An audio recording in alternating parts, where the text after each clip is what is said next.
Ay kog labda mga kaigsuonan, labayon ta ka karon og ay sus ka, maayo rin mo yung batasan. Kalagot kaayo ka ha? Ikaw nga nagtan-aw ba?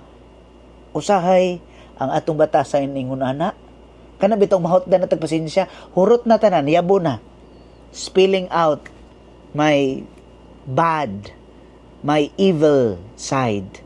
Mo na mga kaigsuonan, every day we are confronted between the evil and the good. Pili lang ta.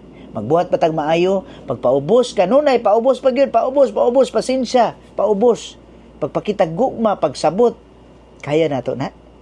Dili. Dili nato makaya without the grace of the Lord. Kaya nga naman also we are confronted with the devil inside us. Naay mga usahay bati nga mugawas. Nga usahay mo kalit lang nga di na gid ko kapugong. Tinuod na siya mga kaigsuonan. That is why we pray. We pray, we ask for God's blessings